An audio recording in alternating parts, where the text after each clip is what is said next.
देखिए फ्रेंड्स, बहुत ही ज़बरदस्त सवाल है। ऐसे सवाल कॉम्पिटिटिव एग्ज़ाम में अक्सर पूछे जाते हैं और ये भी पूछा गया है दोस्तों। यदि number of elements in A is equals to 100, number of elements in B is equals to 500 और यदि number of elements in A intersection B is greater than और इक्वल टू 1 और number of elements in A union B is equals to P, तब इनमें से कौन सा विकल्प सही होगा। आप सब देख सकते हैं कि इनमें जो विकल्प दिए हुए हैं वो सब पी के लिए, यानी कि ये पी की मिनिमम वैल्यू और पी की मैक्सिमम वैल्यू, यानी कि पी के इंटरवल के लिए दिए कि पी कहाँ से कहाँ तक पी की वैल्यू हो सकती है, उस बारे में ये विकल्प हैं। तो चलिए जल्दी से सॉल्व करते हैं। सबसे पहले तो आप देखो यहाँ पर number of elements in A कितना दिया है, आपके पास 100 दिया है। Number of elements in B कितना दिया है, 500 दिया है। ठीक है। Number of elements in A union B कितना दिया है, पी दिया है। तो आप सभी ये सूत्र जानते होंगे। कौन सा सूत्र यहाँ पे इस्तेमाल होगा, आप सभी जानते होंगे। यहाँ पे हम सूत्र इस्तेमाल करेंगे, number of elements in A union B is equals to number of elements in A plus number of elements in B minus number of elements in A intersection B.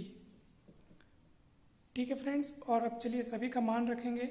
Number of elements in A union B कितना है, आपके पास P है, तो यहाँ पे उसकी जगह P रख देंगे।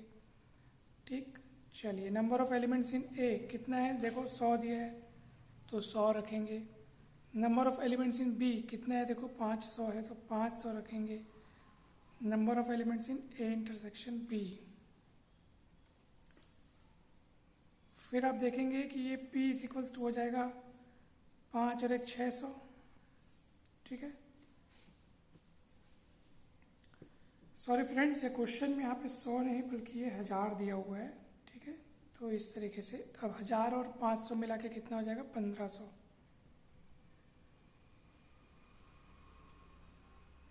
ये ऐसा। ठीक, minus number of elements in A intersection B. अब इसको मैं इक्वेशन 1 दे करके यहाँ इसको रोक लेता हूँ और आपको कुछ ज़रूरी बात बताता हूँ। और वो ज़रूरी बात यह है कि देखो, number of elements in A intersection B, A intersection B मतलब क्या होता है, जो ए और बी में दोनों में कॉमन हो ऐसे एलिमेंट्स की संख्या। अब प्रश्न में बोला है कि number of elements in A intersection B 1 या 1 से बड़ा है, यानी कि कम से कम एक एलिमेंट तो कॉमन है ही है। ठीक है, तो ये 1 से बड़ा है, ये अपने को दिया है, यानी इसकी मिनिमम वैल्यू 1 है, 1 से छोटा नहीं है।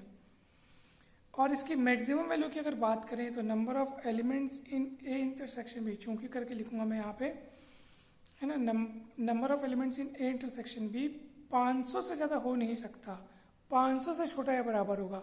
अब आप कहेंगे सर ये कैसे, ये समझ नहीं आया। क्योंकि देखो भाई सीधी सी बात है, 2 सेट है, एक सेट ए हो गया, एक सेट बी हो गया।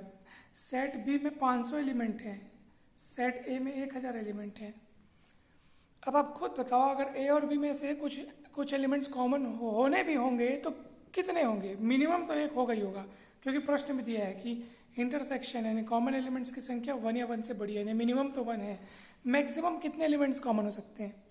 अब आप कहेंगे सर क्या 1000 एलिमेंट्स कॉमन हो सकते हैं, क्या हो ही नहीं सकते भैया। 1000 एलिमेंट्स कॉमन होने के लिए दोनों में कम से कम 1000 एलिमेंट होने भी तो चाहिए जो कॉमन होंगे। हैं इसमें खुद इसमें 500 एलिमेंट हैं, तो कॉमन एलिमेंट किसको बोलेंगे, जो दोनों में हो।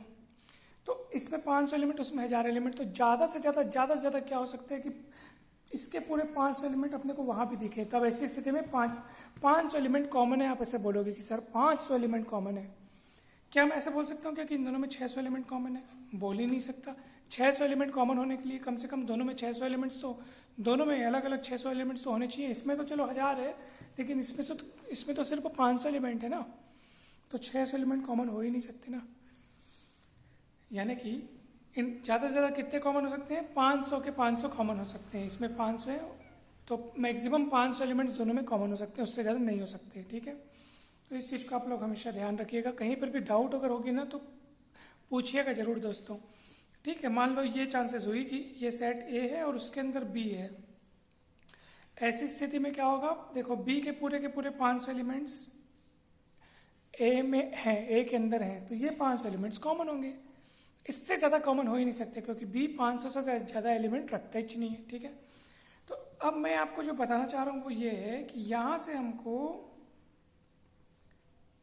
बाय इक्वेशन 1 यहाँ से हमको P की मिनिमम और मैक्सिमम वैल्यू मिल जाएगी।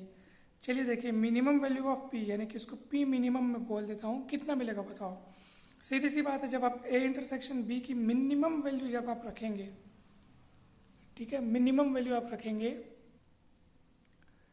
जब आप A इंटरसेक्शन B की मिनिमम वैल्यू रखेंगे तो P की मैक्सिमम वैल्यू मिलेगी, क्योंकि ये 1500 में से ये वैल्यू घट रही है, तो ये मान जितना कम होगा तो 1500 में से अगर कम चीज़ घटेगी तो ज़्यादा चीज़ बचेगी, यानी कि P की वैल्यू ज़्यादा होगी। जैसे आप A इंटरसेक्शन B की मिनिमम वैल्यू कितनी है, 1, यहाँ रख के देखो, तो P का यहाँ से मैक्सिमम वैल्यू मिलेगा दोस्तों। मैक्सिमम वैल्यू ऑफ P देख लो रख के, यहाँ पे A इंटरसेक्शन B की मिनिमम वैल्यू 1 रखोगे तो क्या होगा, 1500 माइनस 1,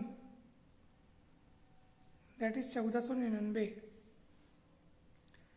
और अगर आपको P की मिनिमम वैल्यू चाहिए, ये P की मैक्सिमम वैल्यू मिली है जब आप A इंटरसेक्शन B की मिनिमम वैल्यू रखे हो तब।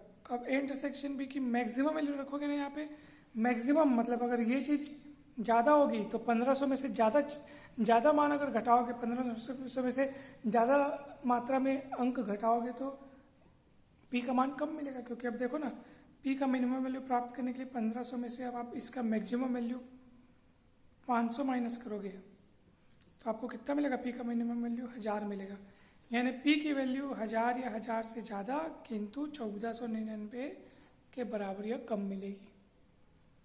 ठीक है फ्रेंड्स, तो ये आपको ऑप्शन दिया है, ऑप्शन नंबर कौन से आप देख लो, D में दिया है, तो ऑप्शन D इज करेक्ट।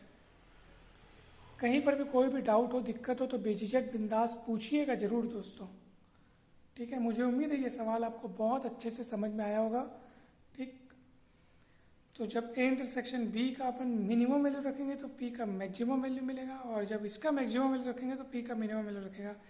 क्योंकि ये चीज़ इसमें से घट रही है, तो ये मान अगर कम होगा तो 1500 में से अगर कम घटेगा तो बचेगा ज़्यादा, तो P मैक्सिमम वैल्यू देगा। दोस्तों, अगर सवाल समझ में आया हो, वीडियो अच्छा लगा हो तो ज़रूर लाइक करें, चैनल को सब्सक्राइब कर वीडियो को ज़रूर शेयर करें।